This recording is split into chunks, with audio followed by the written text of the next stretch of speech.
और कोई डाउट? ठीक है, तो कितने इलेक्ट्रॉन फ्लो कराने हैं? इतने इलेक्ट्रॉन फ्लो करा दो, एक कूलम चार्ज बन गया। अब क्वेश्चन क्या जाता है, कितना 1 एम्पियर करंट कब बनेगा? 1 एम्पियर करंट कब बनेगा? तो 1 एम्पियर करंट का फॉर्मूला NE/T कर लूं? अच्छा, 1 सेकंड में, टाइम भी 1 सेकंड बोला। तो करंट है 1 एम्पियर, N पता नहीं, E है 1.6 × 10⁻⁻90 और टाइम भी क्या है? तो ये तो वही कॉन्सेप्ट बन गया इसको डिवाइड करने का। तो N डायरेक्ट फिर से ये लिख दो, यानी इतने ही इलेक्ट्रॉन फ्लो कराओ तब जाके 1 एम्पियर करंट फ्लो करेगा। 2 एम्पियर बनाने into 2 कर दो।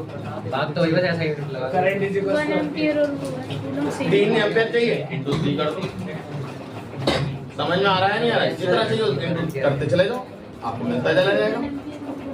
क्लियर है? Yes sir. ओके, ठीक है। अब इसके बाद डिफाइन आता है, डिफाइन 1 एम्पियर कि 1 एम्पियर करंट क्या है। तो करंट की बेसिक फॉर्मूला ये था, क्या होता था? Charge flow in unit time या the rate of flow of charge.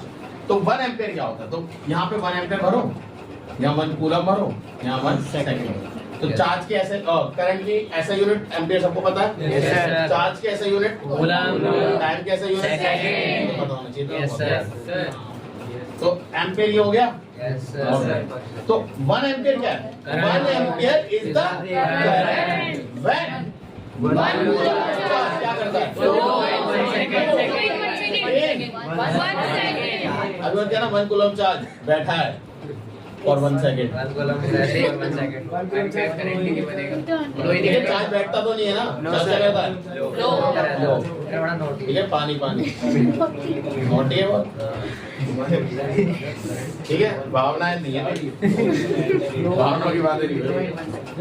Okay, और कोई डाउट है किसी को? No sir. चलिए, सो 1 एम्पियर करंट सबको समझ में आया? Yes sir. ओके, एक मिनट रोक लेते हैं। इसका मतलब क्या होता है? देखो, पहले डेफिनेशन बता देता हूँ, फिर मतलब समझा दूंगा। तो पोटेंशियल का वर्ड का मतलब होता है the work done to bring a unit positive charge from infinite to a given point. तो मान लेते हैं ये इनफाइनाइट है और यहाँ से चार्ज लाए यहाँ तक बहुत पास गया।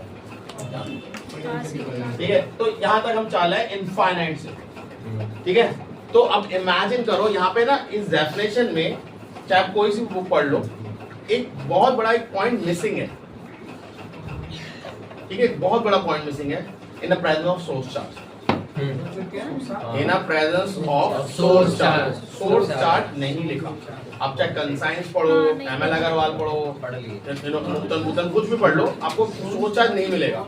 और जैसे आप 12th क्लास पढ़ते हो आपको मिल जाएगा सोर्स। मतलब ये जो मूव करवाते हैं, ये जो मूव करा रहे हो आप, यहाँ से जो ला रहे हो और यहाँ तक लाए हो, इसको बोलते हैं टेस्ट चार्ज। क्यों नॉट से रिप्रेजेंट करते हो। और यहाँ पे प्रेजेंस में एक बहुत बड़ा चार्ज मानते हो जिसे आप सोर्स चार्ज कहते हैं। बता रहा हूँ। मतलब इमेजिन करो एक चार्ज जो वहां पे बहुत पहले से वहां है, जैसे अभी हम मान के चलो सोलर सिस्टम नहीं बना और सन है। Sun is a source charge.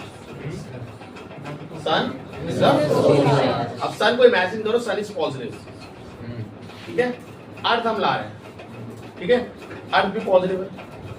देखो वहां पे कोई चार्ज नहीं लिखा, प्लस माइनस कुछ नहीं लिखा। तो जहां कुछ नहीं होता मानते ना प्लस, वो पॉजिटिव है। यहाँ पे कुछ नहीं लिखा तो मतलब ये भी पॉजिटिव है। अब इमेजिन करने वाली बात है कि एक चार्ज कहां तक रेंज फैलाता है? इनफाइनाइट तक। तो पहला पॉइंट ये इनफाइनाइट से क्यों आ रहा है? क्योंकि उसकी रेंज कहां तक है? इनफाइनाइट। कोई भी चार्ज किसी दूसरे चार्ज को कहां से खींच सकता है? इनफाइनाइट से। रिपेल कहां तक करेगा? प्लस का है तो प्लस को रिपेल कहां तक करेगा? इनफाइनाइट। प्लस है तो माइनस को अट्रैक्ट कहां से कर लेगा? इनफाइनाइट से कर लेगा। अब कुछ और नहीं है तो प्रेजेंस में कोई भी चीज नहीं है प्रेजेंस में, तो कोई भी कुछ नहीं होना चाहिए, मतलब वैक्यूम पूरा खाली। ठीक है, तो आप समझो उस चार्ज का इन्फ्लुएंस कहां तक था? ये था ही नहीं, तो उस चार्ज का इन्फ्लुएंस कहां था? इनफाइनाइट। हमने इनफाइनाइट बोला। अब यहाँ पे सोर्स चार्ज इनफाइनाइट पे मान लो स्टार्ट रखा है। अब जैसे इसे टेस्ट चार्ज कहते हैं, रियली सीधा है ना। अब इसको नहीं, सोर्स चार्ज बहुत बड़ा है, बहुत बड़ा है। टेस्ट चार्ज पूछ का है। ठीक है, ना के बराबर हैं? इसका भी इनफाइनाइट तक हुआ, इसका भी इन्फ्लुएंस इनफाइनाइट तक है। अब देखो उसके रिस्पेक्ट में अगर ये इनफाइनाइट तो इसके रिस्पेक्ट में वो भी तो इनफाइनाइट होगा। यस सर, सही बात। सही है। अब सोर्स चार्ज फिक्स्ड होता है, वो क्या होता है? फिक्स होता है। ये फिक्स्ड है, इसे मूव नहीं करते, आगे बढ़ा सन है। फिक्स्ड है, वो मूव नहीं होता। ठीक है, बट ये भाई साहब हम इसको उसके पास ले जा रहे हैं, वो प्लस का है, ये भी प्लस का है, तो जैसे मैं ले जाऊंगा वो रिपल्शन मारेगा। यस सर, मारेगा नहीं मारेगा? Yes, sir. मैं और आगे जाऊंगा तो और रिपल्शन, और ज्यादा रिपल्शन महसूस, क्योंकि मैं जितना पास जा रहा हूँ मुझे दूर मारेगा वो। Yes sir. ये बात सबको समझ में आ रहा है? जितना आप इसके पास जाओगे उतना ज्यादा रिपल्शन महसूस होगा या नहीं होगा? Yes, sir. इधर इधर जितना आप इसके पास जाओगे उतना ज्यादा आपको रिपल्शन क्या होगा? महसूस होगा। तो इमेजिन करो यहाँ पे ज्यादा फोर्स है रिपल्शन की है, यहाँ पे सर आगे। अब आगे आदि समझ में आया? यानी तीन पोजीशन की बात कर लेते हैं, ये एबीसी पर लिख दिया एक्स वाले। तो जेड पे इनफाइनाइट में सब ना के बराबर फोर्स है, जेड पे थोड़ा सा फोर्स लगा, वाई पे थोड़ा ज्यादा लगा, एक्स लगा थोड़ा ज्यादा लगा। अब ध्यान से समझना, मुझे उधर ले जाना है तो मुझे फोर्स कहाँ लगाना है? सर इधर उधर रिपल्शन फोर्स तो पीछे की तरफ लगी है, तो मुझे इधर लगाना पड़ेगा। Yes sir. अब मैं मूव भी कहाँ कर रहा हूँ? उसी side side. Positive work done, negative work done, positive है। उसमें तो लगा है, डिस्प्लेसमेंट हो रहा है, एंगल भी देख लो तो जीरो है, या नॉर्मल समझ लो, फोर्स जहाँ है वहीं डिस्प्ले पॉजिटिव वर्क डन हो रहा है, बट फोर्स बढ़ रही है तो मेरा वर्क डन बढ़ेगा घटेगा? सब बढ़ेगा। मुझे बात बताओ, अब मेरा फोर्स इधर लग रहा है, डिस्प्लेसमेंट भी इधर हो रहा है, मैं जैसे आगे बढ़ रहा फोर्स हूँ बढ़ रही है। मेरी फोर्स बढ़ रही है भैया, वर्क फोर्स डन का बढ़ेगा। Formula F into D। Force की वैल्यू इंक्रीज कर रही है तो W की वैल्यू इंक्रीज नहीं करेगी। करेगी सर। वर्क डन ज्यादा होगा कम होगा या नेगेटिव ज्यादा होगा। ये सबको समझ में आया? Yes, sir. जितना आप आगे जाओगे आप ज्यादा वर्क करते जाओगे Yes, sir. That work done store in the form of potential, वो ही वर्क डन उसके अंदर स्टोर हो जाता है in the form of potential. समझ में आया? Yes, sir. That work done, जो मेरा वर्क डन है वो ही उसके अंदर स्टोर हो गया in the form of potential. Imagine मैं यहाँ पे लाके अगर छोड़ दूं तो जितनी एनर्जी मैंने डाली है इसमें उतनी एनर्जी वापस आएगा। नीचे भागेगा। Yes sir. हैं? हाँ जिस समझ ले वैसे जितनी एनर्जी से मैंने रखा है वो, मतलब यहाँ पे आके मुझे इसे रोकना पड़ेगा, इसे फिक्स करना पड़ेगा, और उसके पास कुछ एनर्जी है। कंपेयर समझ में आ रहा है नहीं आ रहा? Yes, अब sir. डेफिनेशन समझो, डेफिनेशन क्या कहते हैं? The work done to bring break a unit positive charge from infinite to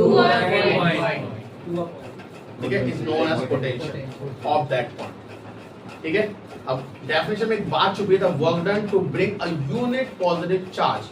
अब ध्यान से सुनो, क्यों चार्ज को लाने में W वर्क डन हुआ, पर क्यों चार्ज को लाने में W वर्क डन हुआ ना, हमें तो नहीं पता, हमें तो बोला है यूनिट चार्ज लाओ।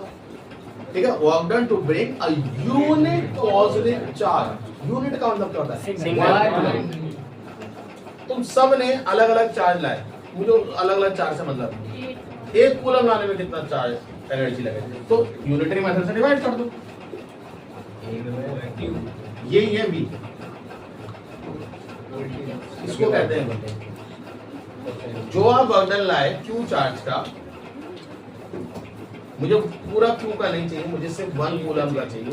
तो जो आपने 1 कूलम का निकाला वर्क डन, उसी वर्क डन को क्या बोलते हैं? Potential of that point. Potential of that point, बात समझ में आया? Yes, sir. Potential of that point क्या है? पोटेंशियल ऑफ गिवन पॉइंट क्या है? Work done to bring unit positive charge, और यूनिट चीज को मैंने क्या बोला? पोटेंशियल।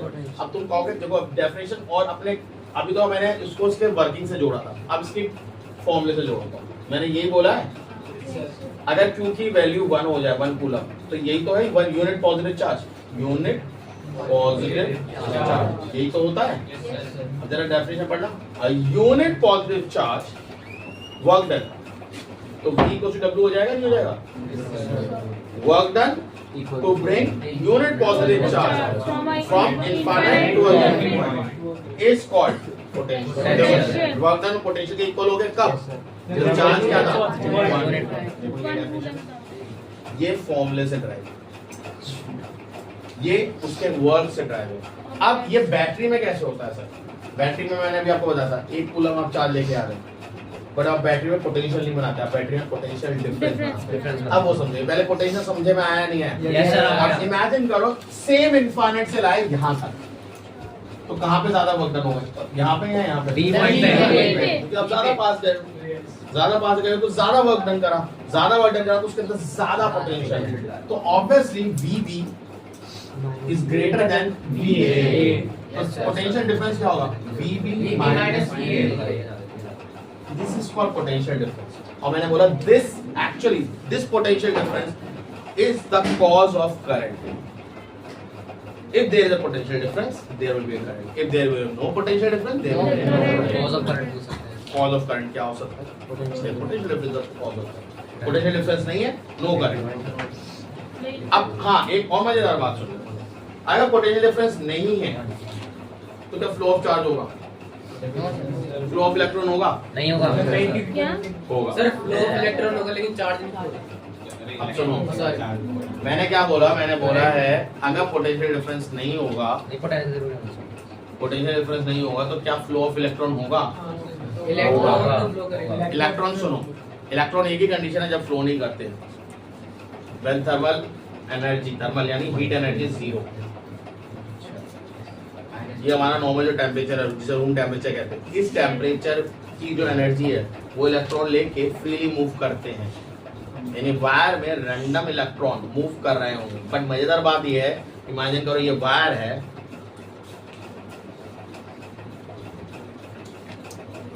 यहाँ पे हमने एक एरिया ले लिया, इमेजिन करा, तो लेफ्ट टू राइट जितने इलेक्ट्रॉन जा रहे हैं, राइट टू लेफ्ट भी उतने ही इलेक्ट्रॉन आ रहे हैं, इसलिए वायर में net flow of electron zero. Net flow of electron कितने फ्लो करें अनुमानित? जीरो। बट इलेक्ट्रॉन फ्लो करें बिल्कुल, क्योंकि उनके पास थर्मल वेलोसिटी है। रैंडमली मूव कर रहे हैं भाई, वो नहीं कहीं जा रहे, वो हैं यहाँ पे, बट इलेक्ट्रॉन के मूवमेंट की वजह से जितने लेफ्ट टू राइट जा रहे हैं उतने राइट टू लेफ्ट आ रहे हैं। वरना तो इमेजिन करो कोई भी तार छुओ तो करंट लगना चाहिए, सर इलेक्ट्रॉन मूव कर रहे तो मतलब करंट है, बट जितना लेफ्ट टू राइट आ रहा है उतना राइट टू लेफ्ट जा रहा है। तो अगर बराबर इलेक्ट्रॉन फ्लो कर रहे हैं there will no current. Net charge तो फ्लो ही नहीं कर रहा, नेट चार्ज फ्लो करेगा तो हाँ करंट लगेगा। इसको कहते हैं थर्मल वेलोसिटी। इसलिए मैंने बोला याद रखो ये थर्मल वेलोसिटी है। कौन सी वेलोसिटी है? ये होगी, ये हर एक पे होती है। कब जीरो होगी? When there is a 0 Kelvin temperature या 0 डिग्री सेल्सियस में, मान लो केल्विन तो चलो बहुत नीचे पहुंचे, 0 डिग्री सेल्सियस में there is no room temperature, 0 room temperature है, कुछ नहीं एनर्जी मिलने की, तब वो रुक जाएंगे, तब नहीं मूव करेगा कहीं भी रैंडम, तब जितना पोटेंशियल होगा तब मूव करेगा।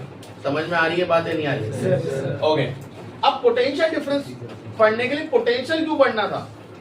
पोटेंशियल इसलिए पढ़ना था, आपको अगर मेरे को हाइट में डिफरेंस जानना है तो मुझे पहले आपकी हाइट जाननी जरूरी है, फिर आपके दोस्त की जाननी जरूरी है, फिर माइनस कर दें। तो अगर मुझे पोटेंशियल डिफरेंस चाहिए तो मुझे पोटेंशियल जानना जरूरी है दोनों का। अब जो बैटरी में होता है वहाँ पोटेंशियल क्रिएट नहीं होता, वहाँ पोटेंशियल डिफरेंस क्रिएट होता है। एक वक्त पे अगर एक का पोटेंशियल बनता है तो वहीं पे दूसरे वक्त पे उसका दूसरा नेगेटिव पार्ट भी वहीं का वहीं बन रहा होता है, क्योंकि हम पढ़ते हैं energy can not be created not be destroyed. तो अगर एक तरफ से आप एनर्जी ले रहे हो तो दूसरी तरफ से कहीं से एनर्जी देनी भी पड़ेगी आपको। समझ में आ रहा है या नहीं आ रहा है? तो एक तरफ से अगर आप इलेक्ट्रॉन दे रहे हो तो दूसरी तरफ से आप इलेक्ट्रॉन लोगे, जिससे आप स्टेबल रहो। समझ में आ रहा है नहीं आ रहा है? बट ऑब्वियसली इसके ड्यूरेशन में इलेक्ट्रोलाइट क्या कर रहा है? काम कर रहा है, और वही काम स्टोर हो जाता है इलेक्ट्रोड्स में, सेल्स में, in the form of energy. कोई डाउट, कोई प्रॉब्लम है? पक्की बात? पोटेंशियल डिफरेंस समझ में आया? तो हम जो बैटरी बनाते हैं दैट इज पोटेंशियल और पोटेंशियल डिफरेंस। पोटेंशियल डिफरेंस, कोई डाउट तो नहीं है? इसकी ऐसा यूनिट क्या होती है? वोल्ट। पोटेंशियल डिफरेंस की ऐसा यूनिट क्या होती है? वोल्ट। बस पोटेंशियल डिफरेंस की डेफिनेशन में फर्क क्या है? पोटेंशियल की डेफिनेशन बोलते हैं work done to bring a unit positive charge from infinite potential from 1 point to. मुझे बताना जरा, उस बैटरी में 2 पॉइंट नहीं होते? इलेक्ट्रॉन एक से दूसरे पे नहीं जाता, तभी तो आप पोटेंशियल डिफरेंस कहते हो, और इसकी वजह से करंट पैदा होता है। आप स्टोरी समझ में समझ में आ रही है पूरी क्या है? अब इसमें एक बात आती है रेजिस्टेंस। ओम्स लॉ पे आएंगे, उससे पहले हल्का फुल्का रेजिस्टेंस समझाओ। अब इसमें एक बात आती है रेजिस्टेंस। सर ये रेजिस्टेंस क्या है? देखो समझो, हम जो रेजिस्टेंस को पढ़ते हैं और आप भी पढ़ते हो वो सही है, बट वो पूरा सही नहीं है। बहुत सारी चीजें जो हिडन है। हम रेजिस्टेंस पढ़ते हैं क्या? Obstruction offer by the conductor. ठीक है, हम यही पढ़ते हैं रेजिस्टेंस, और बिल्कुल सही पढ़ते हैं, गलत नहीं पढ़ते। मैं इसको बिल्कुल गलत नहीं बोलता, बट एक रेजिस्टेंस अच्छा भी होता है। आप टाइम आप अभी बैठे हो, आप टाइम जा रहा है नहीं जा रहा है? जा रहा है ना। हम पिछले 1 घंटे से बैठे हैं, तो टाइम जा रहा है। Yes sir. और आप रील चला रहे हो तब भी टाइम जाता है। दैट इज टाइम किलिंग और टाइम वेस्टिंग। बट यहाँ पे वही टाइम यूटिलाइजेशन। रेजिस्टेंस दोनों जगह होता है। एक रेजिस्टेंस उस अलाइनमेंट या उस इंस्ट्रूमेंट का खुद का रेजिस्टेंस होता है, जो रेजिस्टेंस बताता है मैंने इतनी एनर्जी ली और उसको कन्वर्ट करा। बल्ब क्या करता है? इसके बाद रेजिस्टेंस है खुद का, बट वो रेजिस्टेंस एक पॉजिटिव रेजिस्टेंस है, यानी वो एक जानबूझ के लगाया गया है कि वो उतनी एनर्जी ले और कन्वर्ट करे लाइट एनर्जी में। वो रेजिस्टेंस आपका नॉन रेजिस्टेंस, वो आपने लगा। बट उसमें कुछ रेजिस्टेंस ऐसा भी होगा जो आप नहीं चाहते। वायर में वायर हीट अप हो जाता है। टीवी को चाहता है गर्म होता है? वो चाहता है टीवी मेरा गर्म हो जाए, हीटर का काम करे। थोड़ा और देर तक टीवी चला, गर्म ठंडी लगे, या उल्टा रख भाई, रोटी पकानी है। टीवी का रोल गर्म होना नहीं है, होता है मनोरंजन। ठीक है, बट वो हो जाता है गर्म। क्यों? कुछ लॉस ऑफ एनर्जी हो रही है वहाँ पे, हीट फॉर्म में जा रही है एनर्जी। बट जो हीट फॉर्म में एनर्जी जा रही है, वो जो रेजिस्टेंस है वो हमारा अनवांटेड रेजिस्टेंस है। वो मैंने नहीं लगाया, किसी ने नहीं लगाया, वो अपने आप हो रहा है। और दैट इज कॉल्ड, वो जो आपने बोला ऑब्स्ट्रक्शन, जो रुकावट पैदा हो रही है, दैट्स द रेजिस्टेंस। ठीक है, समझ में आ रहा है? नहीं आ रहा है? आ गया। देखो आप जैसे आप यहाँ पे पढ़ रहे हो दैट यू आर और यूटिलाइजिंग द टाइम। कोई बंदा जो रील देखता है वो क्या है, मैं भी यूटिलाइज कर रहा हूँ टाइम। बट वो यूटिलाइजेशन जो है वो आपकी लाइफ में कुछ एड ऑन नहीं कर रहा, समझ में आ रहा है? बट आप जब यहाँ पढ़ते हो तो वो चीज आपकी लाइफ में एड ऑन कर रही है। अब इमेजिन करो कोई बंदा कंटेंट क्रिएटर ही है, यूट्यूबर है, बहुत फेमस यूट्यूबर, तो बाकी को देख के वो उसके लिए यूटिलाइज है, बट एक स्टूडेंट लाइफ में वो यूटिलाइजेशन नहीं है। वैसे ही हर एक इंस्ट्रूमेंट में एनर्जी लॉस करके वो किस फॉर्म में कन्वर्ट कर रहा है? हीट ना, हीट में। वो आप नहीं चाहते हीट फॉर्म में कन्वर्ट हो रही है, बट वो हो रही है। तो आपका बल्ब का रोल था उसको लाइट की फॉर्म में कन्वर्ट करना। बट बल्ब भी गर्म हो जाता है, वो आपका रिक्वायरमेंट फॉर्म नहीं है। आप उसमें नहीं चाहते थे कन्वर्ट हो, बट हो रहा है ना। आप किस में चाहते थे? तो वो जो लाइट की फॉर्म में एनर्जी कंजम्पशन है, आगे चल के आप एक फॉर्मूला पढ़ने वाले हो, H=I²RT। यहाँ पे आप पढ़ोगे रेजिस्टेंस, ठीक है। और इसी को जब आप 12th क्लास में पढ़ते हो, ये हो जाता है energy consume by R resistance of bulb. समझो, जब आप इसको पढ़ते हो यही एक फॉर्मूला सेम ही है, बट जब आर यहाँ पे आप लगाते हो बल्ब का रेजिस्टेंस, तो आप क्या बोल रहे हो? इतनी एनर्जी बल्ब ने ले ली और कन्वर्ट कर दिया लाइट, तब आप ये बोलते हो। ठीक है, समझ में? बट जब आप कहते हो भैया बल्ब का में रेजिस्टेंस बहुत ज्यादा, मतलब बड़ा कच्चा वायर आपने इस्तेमाल करा, कनेक्शन वायर, वो बहुत हाई रेजिस्टेंस था। अरे भाई हाई रेजिस्टेंस तो हाई हीट एनर्जी निकलेगी। तो जब आप बोल रहे हो resistance directly proportional to heat energy है।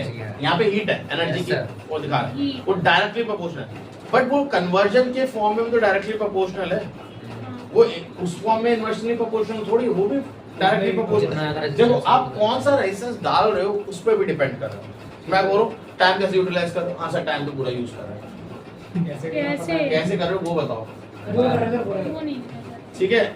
ऐसे ही आर जो रेजिस्टेंस है वो हर एक, क्या इस पंखे में रेजिस्टेंस नहीं है क्या? है इस तो पंखे में तो रेजिस्टेंस है, ये कन्वर्ट ही तो कर रहा है, बट इस पंखे में कनेक्शन वायर्स नहीं है, कनेक्शन वायर्स नहीं है, और वो वायर्स में कहीं ना कहीं ऑब्सेक्शन होता होगा। और ऑब्सेक्शन क्या वो वाले बता देता हूँ, इलेक्ट्रॉन निकला मूव होने के लिए। अब क्या तुम वहीं लगा के बैठे हो, इलेक्ट्रॉन निकल रहा है, ला ला ला गाना गाता हो और कह रहे हो ओए साइड हट जा, एम्बुलेंस थोड़ी है वो, आपस में तो तो दूसरे इलेक्ट्रॉन के साथ टकरा रहा है। मैंने आपको बोला था इलेक्ट्रॉन मूव कर रहे हैं, अपनी सिचुएशन समझो कैसे इलेक्ट्रॉन मूव कर रहे हैं। मैंने क्या था इलेक्ट्रॉन रैंडमली मूव कर रहे हैं, तुमने बताया क्या थे, ए इधर मूव कर सारे के सारे। हम इमेजिन करो रैंडम की बात कर रहे हैं, हम किसकी बात कर रहे हैं? Random. एक इलेक्ट्रॉन कैसे आ रहा है, एक इलेक्ट्रॉन कह रहा है मैं तो ऊपर जाऊंगा, एक कह रहा है मैं तो इधर जाऊंगा, एक कह रहा है मैं तो इधर जाऊंगा, एक कह रहा है मैं तो इधर जाऊंगा, एक कह रहा है मैं तो उल्टा जाऊंगा, एक कह रहा है मैं तो इधर जाऊंगा, एक कह रहा है मैं ऐसे जाऊंगा। ठीक है, इस सब ने अपना अपना कुछ ना कुछ रास्ता लेना है। आ जाओ सर, आ जाओ। Thank you. अब इमेजिन करो यहाँ पे आपने पोटेंशियल डिफरेंस क्रिएट कर दिया। पोटेंशियल डिफरेंस मतलब एक तरफ प्लस बना के दूसरी तरफ माइनस। अब माइनस की तरफ तो इलेक्ट्रॉन रहेंगे, प्लस की तरफ भागेंगे, प्लस की तरफ भाग रहे हैं, तो इन सबको एक खिंचाव महसूस होगा इधर, सबको सबको सबको इधर खिंचाव महसूस होगा इधर। एंगल आ जाएगा, कोई मोशन क्रिएट। अब इमेजिन करो उन सबका अपना मोशन था, आपने पोटेंशियल देकर उन सबको एक तरफ मूव कराने की कोशिश नहीं करा थी, इसको कहते हैं ड्रिफ्ट वेलोसिटी। जो ये अपनी तरफ से थी ये इनकी थर्मल वेलोसिटी थी, ये हीट की वजह से थी। जो पोटेंशियल की वजह से वेलोसिटी आती है उसको बोलते हैं ड्रिफ्ट। अभी ड्रिफ्ट वेलोसिटी क्यों बोल रहे हैं? क्योंकि एक्चुअली इलेक्ट्रॉन मान लो ऐसे जाना मांग रहा था, स्लिप हो गया, बट इधर मैंने प्लस लगाया तुम्हारी तरफ, तो वो ऐसे करो, वो वहां जा रहा है अभी जा भी, रहा है लेकिन और वो इधर भी घसीट रहा है। साइकिल में ड्रिफ्ट मारी है कभी जिंदगी में? अच्छी बात है। बहुत बढ़िया। तो साइकिल ऐसे जा रही है, ब्रेक दबा दो मस्त और हल्का साइकिल सा आएगी बढ़िया। वो ऐसे घूम गई। क्यों? सर क्योंकि साइकिल ऐसे जा रही थी, आपने घुमा दिया तो ऐसे घूम जाता है ना, इसी को कहते हैं ड्रिफ्ट। तो इमेजिन करो इलेक्ट्रॉन ऐसे जा रहा था, ठीक है, और आपने इसे रोक दिया, तो ये ड्रिफ्ट ही तो लगी, तो वो घसीट ही तो रहा है एक तरीके से। यहाँ पे ये सब में इधर घसीट रहा है, तो आपको इलेक्ट्रॉन जो एक्चुअली में नीचे जा रहा था वो यहाँ जाता दिखेगा, जो ऊपर जा रहा था वो ऐसा जाता दिखेगा, जो यहाँ जा रहा था वो इधर बीच में जाता दिखेगा, जो इधर जा रहा था वो इधर जाता दिखेगा, जो ऐसे था वो इधर, एंगल जो चेंज बीच में जो था वो और तेज हो जाएगा, ये था ये स्लो हो जाएगा इधर जाकर, बट सब जाएंगे इधर ही लेफ्ट की तरफ ही, बट सब टेढ़े मेढ़े हैं नहीं है। अब अगर ये सीधे लाइन में होते तो फिर तो बुक में तो ऐसे दिखाते हैं सीधे सीधे जा रहे हैं, ना ना ना मार पीछे जाते हैं और देख दबाकर घुसन फेलते हैं, वो इधर जा रहा है वो इधर जा रहा है। That's called collision. उनको क्या बोलते हैं? और इमेजिन करो कोलिजन में जाएगा, टकराएगा और फिर चलेगा तो एनर्जी लॉस नहीं होगी। आपने वो रेस देखी हडल वाली रेस? अगर हडल वाली रेस में इमेजिन करो एक बंदा आ रहा है, पहले हडल में गिर गया, फिर भाग रहा है, फिर दूसरे हडल में भी गिर गया, फिर भाग रहा है, फिर तीसरे में गिर गया, अब क्या उम्मीद लगाओ वो जीतेगा?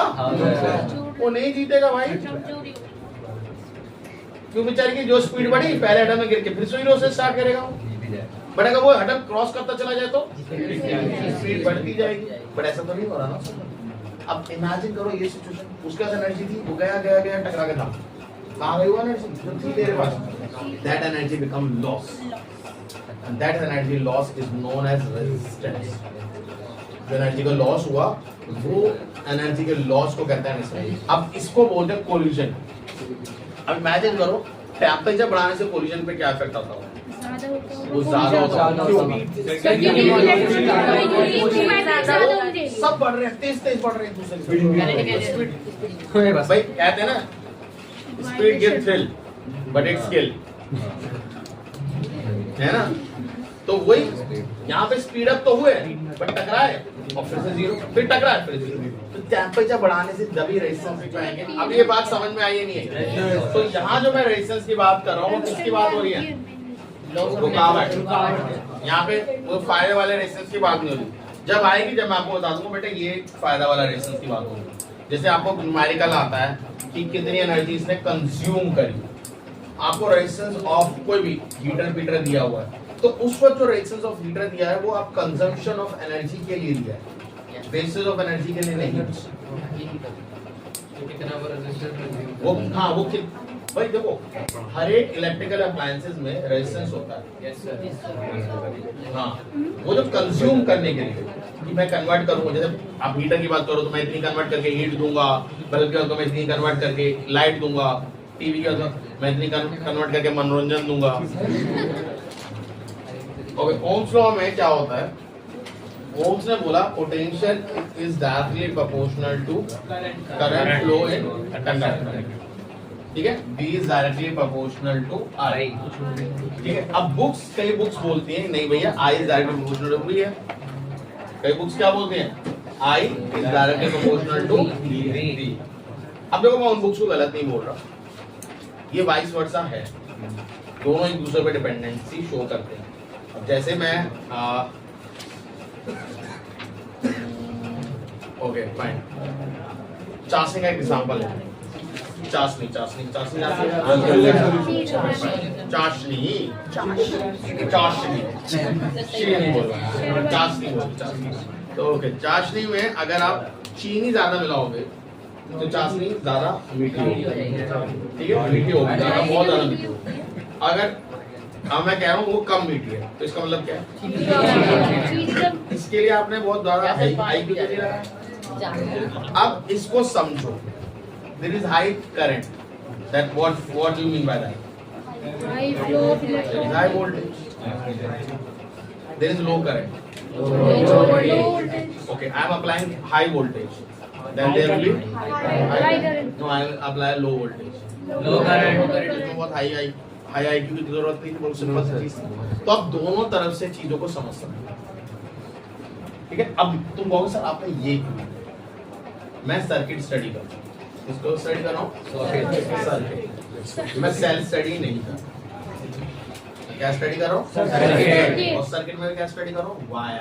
I am not studying battery. मैं अगर बैटरी स्टडी करूंगा मैं बोलूंगा ओ बैटरी का पोटेंशियल बहुत ज्यादा है तो करंट भी ज्यादा देगी।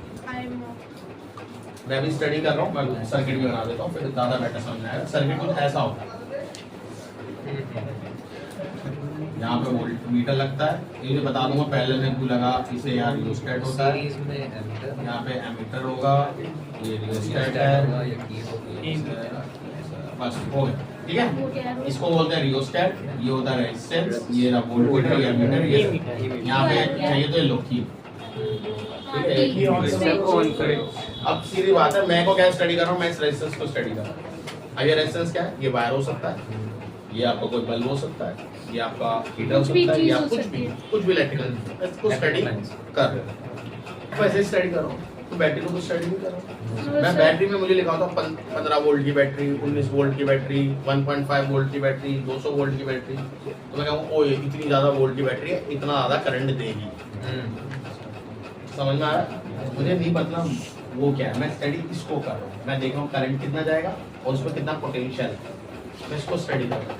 तो मैं इसको स्टडी जब कर रहा हूँ मैं ये देख रहा हूँ करंट कितना पास होगा, और मैं उससे आइडिया लगा रहा हूँ ओके करंट बहुत पास होगा, बस बहुत तेज ग्रो कर रहा है, इसका मतलब पीछे ज्यादा पोटेंशियल है। नदी में बहाव बहुत है, ओए भाई साहब ऊपर बड़ी तेज बारिश, या हवा चलती तो हम क्या बोलते हैं, मम्मी हमारी मम्मी पापा वहाँ बर्फ पड़ी है या बहुत तेज बारिश हो रही है, जब ठंडी हवाएं चल रही है। वैसे ही यहाँ पे जब ज्यादा फ्लो ऑफ करंट दिखेगा मैं क्या बोलूँगा, पीछे पोटेंशियल बहुत ज्यादा है। यहाँ फ्लो ऑफ करंट कम है, मैं क्या बोलूँगा, पीछे पोटेंशियल कम है। वही तो है, I am studying current on the basis of potential. Oh sorry, actually I am judging potential on the basis of current. मैं करंट देख रहा हूँ, पोटेंशियल को जज कर रहा हूँ। जब मैं बैटरी की बात करता हूँ तो मैं बोलता हूँ I is directly proportional to V. Ohms ने यही बोला। तो अगर I is directly proportional to V लिखा है बुक में तो करो नहीं V is directly proportional to I क्यों नहीं लिखा? मैं उसको भी कराऊंगा, पहले भी फिलहाल ये समझे। Yes, sir. प्रोपोर्शनैलिटी हटती है तो एक कांस्टेंट आता है, यहाँ पे जो कांस्टेंट है वो आर है, वो क्या है आर रेजिस्टेंस। अब आर को यहाँ रख दो V बाय आई, V बाय आई ये रेजिस्टेंस है। मतलब ओम्स ने क्या बोला, ओम्स ने बोला अब जैसे जैसे पोटेंशियल बढ़ाओगे वैसे वैसे करंट बढ़ेगा अगर टेम्परेचर कांस्टेंट रखा है तो। क्यों? तो टेम्परेचर बढ़ने से रेजिस्टेंस भी बढ़ रहा है, और ये वो रेजिस्टेंस है जो आप नहीं चाहते। कोलिजन कौन चाहेगा? कोई नहीं चाहेगा। हीट लॉस कौन चाहेगा? कोई नहीं चाहेगा। भाई सब चाहेंगे उसमें जो लॉक उसमें जाए और बाकी का करंट चला जाए। समझ में आ रहा है? तो उस केस में जो ग्राफ बनेगा वो ऐसा लगेगा, स्ट्रेट V I। अब किसे एक्स एक्सिस कहते हैं, इसे वाई एक्सिस कहते हैं। यहाँ पे इंडिपेंडेंट क्वांटिटी होती है और यहाँ पे डिपेंडेंट क्वांटिटी होती है। और कहूँगा अगर सर जी तो कैसी बातें कर रहे हो आप हमसे, यहाँ तो डिपेंडेंट बनाती, करंट तो पोटेंशियल पर डिपेंडेंट है। बट मैंने अभी क्या बोला, you are studying circuit, you are studying wire या इलेक्ट्रिकल में, उसमें से करंट फ्लो कर रहा है और उसके बेसिस पे आप जज कर रहे हो कि पोटेंशियल कैसा था। याद है? yes. अभी 10 बताया, आप करंट देख रहे हो उसके बेसिस पे आप जज कर रहे हो पोटेंशियल। तो आपके लिए इंडिपेंडेंट क्वांटिटी करंट आपको नहीं पता क्या आ रहा है पीछे। अच्छा आप करंट इतना ज्यादा, ओ पोटेंशियल बहुत। अच्छा करंट इतना कम है, ओ पोटेंशियल बहुत। अब करंट के बेसिस पे क्या करें, मान लो आपने किसी ने भर के चाटा मारा और मस्त का लाल हो रहा है, बहुत सही धुन के आया हो बेटा, कुछ पिटाई नहीं हुई क्या? तेरे को ना मारा, जब तुम्हारा होता है पिटाई पड़ती है, लेकिन मेरे को हाथ लाल हो गया, बहुत तेज हो गया। मेरा देख एक से ज्यादा लाल है, ज्यादा लाल का मतलब ज्यादा जोर से, तो लाली से अजम्पशन हो रहा है कितनी जोर से पिटाई हुई है। यहाँ करंट के फ्लो से किसका अजम्पशन हो रहा है? पोटेंशियल। समझ में आया? करंट यहाँ क्यों है, पोटेंशियल यहाँ क्यों है? क्लियर है? अब कोई कहते हैं सर ने क्यों ना आप चीटिंग कर रहे हो, आप ये बताओ मुझे, क्योंकि मेरी बुक में तो ये लिखा है। ओम्स लॉ को पढ़ी रहे हो कंसाइन से है? हाँ कोई भी पढ़ दो। हाँ अकॉर्डिंग टू ओम्स लॉ सुनो सारे सारे। The current flowing in a conductor The current flowing in the conductor is directly proportional to its potential difference applied across to its end, provided that ये यार है बस अब provided temperature remain constant. Physical हाँ वो सारा मतलब wire change नहीं करा, वायर को खींचा नहीं टेम्परेचर बोला ये है। मेन ठीक है, अच्छा इसकी जरा पहली लाइन पढ़ना डेरिवेशन की है I is directly proportional to ये है ना, और बोला ये है। बट जब इसको ड्राइव करने पे आते हैं तो क्या लिखते हैं पहले? काहे भैया? तो समझो ये गलत नहीं है, ये एक दूसरे पर डिपेंडेंसी दिखा रहा है कि आप किसको स्टडी करके कर रहे हो।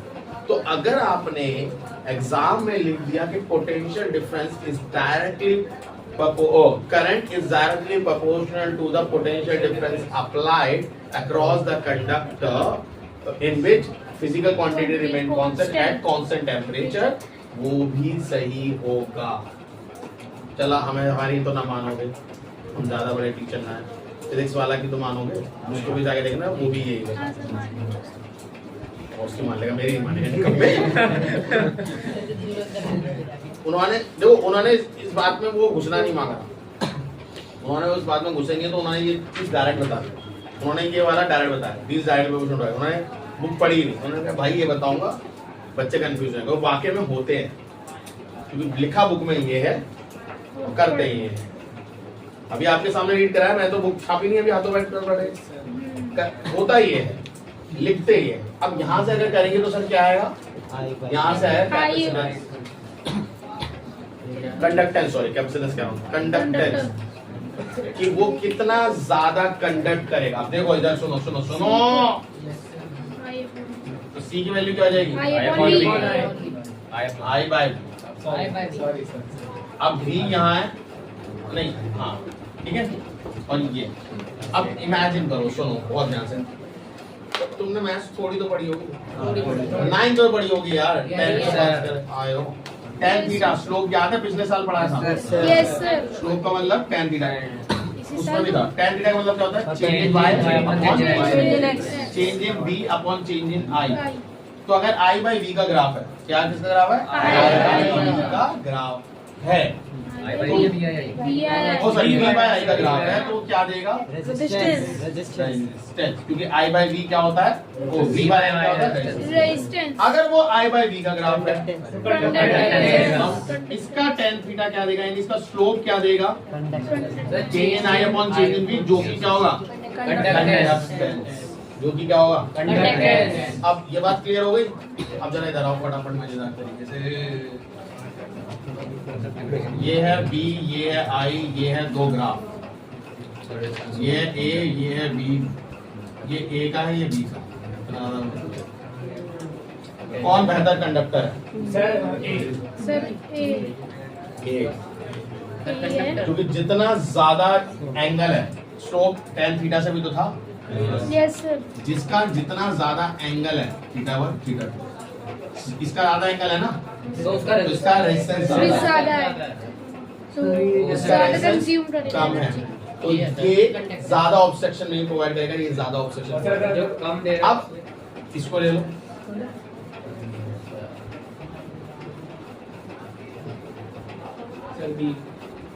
अब B है. तो सेम है ना भाई, I by V हो गया। रेजिस्टेंस वाले का अब ज्यादा स्लोप कंडक्टेंस देता है, तो जिसका स्लोप ज्यादा है वो Conductance ज्यादा है. उतना बेहतर कंडक्टर। Yes B. सर छोटा हो गया समझे? Yes, sir. सही है? इसमें ए वाले में रेजिस्टेंस सही है? ओम्स लॉ समझ में आया? Yes, sir. ओम्स ने सिंपल सी बात बोली कि when you applied any potential difference, then current is directly proportional to that potential difference, or vice versa. Then there is a flow of current is actually proportional to the potential difference applied across the conductor. आगे की बात same, क्या? Provided the physical quantities and the temperature remain Constant. clear है? Yes, sir. ये बात कोई doubt? पक्का? Yes, sir. कल हम पढ़ेंगे फ्रेशली स्टार्ट रेजिस्टेंस, ठीक है? रेजिस्टेंस से पढ़ना स्टार्ट करेंगे, फैक्टर्स क्या होते हैं क्या, ये बस पढ़ गया। ये दोनों कॉन्सेप्ट समझ में आए नहीं आए? Yes, बढ़िया sir, सर आ गए। कि देखो I by V का ग्राफ क्या होता था? रेजिस्टेंस। और V V by I. का ग्राफ क्या होता था? Resistance. जितना ज्यादा रेजिस्टेंस होगा उतना बैड कंडक्टर होगा। हाँ मतलब कंडक्टिविटी कम होगी हाँ, उतनी कंडक्टिविटी कम होगी। और अगर I by V का ग्राफ क्या बताता है?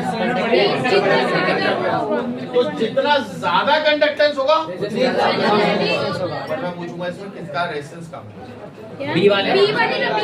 B वाले. समझना, दिखा रहा हूँ I by V, वो पूछना चाहिए कंडक्टेंस, पर मैं पूछ रहा हूँ रेजिस्टेंस। तो A का टर्न B है.